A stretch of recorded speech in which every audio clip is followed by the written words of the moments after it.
Students, today we will discuss about the topic continuity and differentiability. In this, first of all, we will discuss about continuity. That is class 12th topic, subject mathematics. First of all, what is continuity?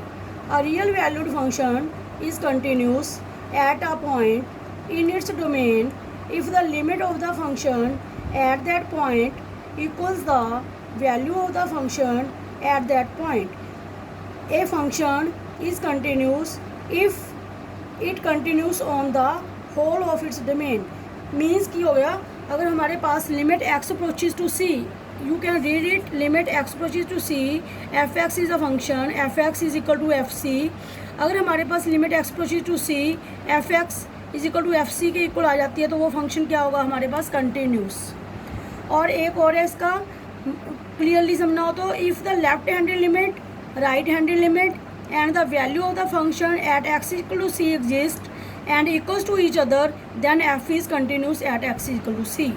जैसे हमारे पास है limit x approaches to c negative F X means that is a left side, limit x approaches to c positive F X means right handed limit is equal to at the point F सी.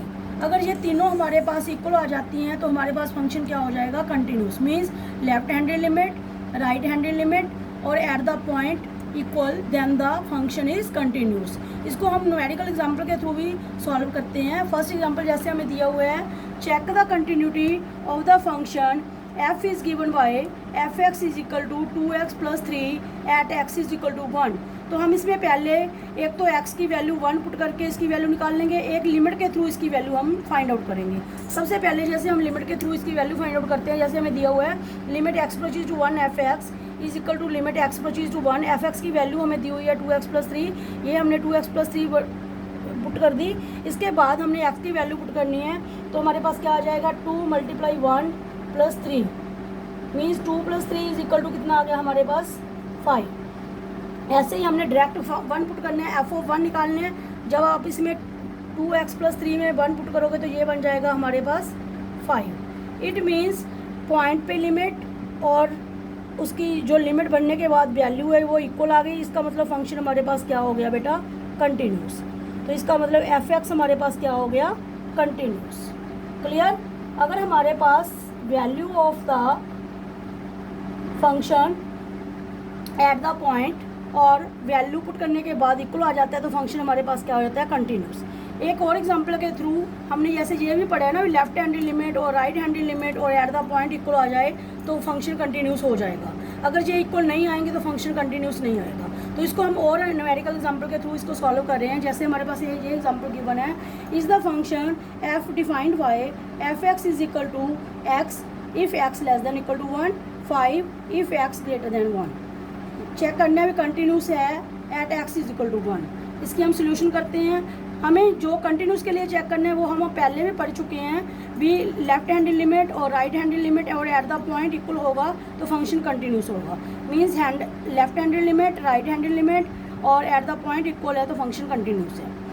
तो इसको check करने के लिए सबसे पहले हम इसको solve करेंगे. इसकी पहले हम लेफ्ट हैंडेड लिमिट निकालेंगे, फिर इसकी हम राइट हैंडेड लिमिट निकालेंगे, फिर हम इसका एट द पॉइंट फाइंड करेंगे.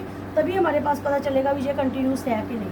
अगर तीनों इक्वल आ गए तो कंटिन्यूस होगा, अदरवाइज हमारे पास कंटिन्यूस नहीं होगा. देखो हम इसको कैसे सॉल्व करते हैं. सबसे पहले हम इसकी left handed limit find out करते हैं. Left H L means left handed limit x approaches to 1 negative F x. तो इसमें क्या होता है, जब हम left hand limit find out करनी होती है तो हमने क्या पुट करना है बेटा? ध्यान से देखिए आप इसका. हमें ये देखिए, इसमें हमारे पास जब x less than equal to 1 है तो ये लेफ्ट हैंड लिमिट होगा, तो इसकी वैल्यू फंक्शन की क्या दी हुई है? एफ एक्स की x, तो ये किसके इक्वल होगा? x. तो इसको सॉल्व करने के लिए हमने क्या पुट करना है? x को क्या पुट करना है? जब लेफ्ट हैंड लिमिट है नेगेटिव है तो 1 माइनस एच. तो इसके लिए जब एज x अप्रोचेज टू 1 तो h किसको अप्रोच कर जाएगा? 0. तो इसको हम पुट करेंगे लिमिट h अप्रोचेज टू 0. तो इस फंक्शन में आपने x की जगह क्या पुट कर देना है? 1 माइनस एच. अब h की जगह आप 0 पुट करोगे तो ये हमारे पास क्या बन जाएगा? 1 माइनस 0. तो लेफ्ट हैंड लिमिट हमारे पास सॉल्व करने के बाद कितनी आ गई? 1. अब हम करेंगे right hand limit R H L. Right hand limit, limit x approaches to 1 positive F x is equal to limit x approaches to 1 positive. 1 positive का मतलब क्या होगा, 1 से ग्रेटर। तो इसमें देखिए आप 1 से ग्रेटर हमारे पास कितना दिया हुआ है, एफ एक्स 5, तो इधर हमारे पास कितना आ जाएगा 5। आपने पुट करना है एक्स को 1 plus h as x approaches to 0, sorry x approaches to 1 positive, तो एच अप्रोचेज टू 0। जब आप इसमें पुट करोगे लिमिट एच अप्रोचेज टू 0, तो ये 5 है तो 5 का 5 ही रह जाएगा, तो ये कितना आ गया हमारे पास 5। अगर हम आप एट द पॉइंट निकाल लें limit x approaches to 1 F x, तो इक्वल में देखो आप फंक्शन में कहाँ दिया हुआ है, हमें ये दिया हुआ है एफ एक्स इक्वल टू, जहाँ x less than equal to 1 है तो यहाँ इक्वल का साइन है, कितना दिया हुआ है एक्स, तो यहाँ हमारे पास फंक्शन कितना आ जाएगा, limit x approaches to 1 into x, तो इसकी वैल्यू पुट करोगे तो कितना आ गया 1। तो अब हम देख रहे हैं जो लेफ्ट हैंड लिमिट है वो हमारे पास कितना आया 1, राइट हैंड लिमिट कितनी आई है 5, तो ये हमारे पास दोनों इक्वल ही नहीं है। राइट हैंड लिमिट, जब लेफ्ट और राइट हैंड लिमिट भी इक्वल नहीं है तो इट मीन्स हमारे पास क्या होगा, ये किसके इक्वल नहीं है, एफ ऑफ 1 के इक्वल नहीं है। जब ये इक्वल नहीं है तो इसका मतलब फंक्शन क्या हो गया, डिसकंटिन्यूस, क्योंकि हम ये पहले भी कंडीशन पढ़ चुके हैं, फंक्शन तभी कंटिन्यूस होगा अगर उसकी left handed limit, right handed limit और एट द पॉइंट इक्वल होगा, तो फंक्शन क्या होगा, कंटिन्यूस, अदरवाइज फंक्शन क्या होगा, डिसकंटिन्यूस। तो ये आपको ध्यान से समझ आ गया होगा अभी कंटिन्यू फंक्शन कहाँ होता है। Thank you.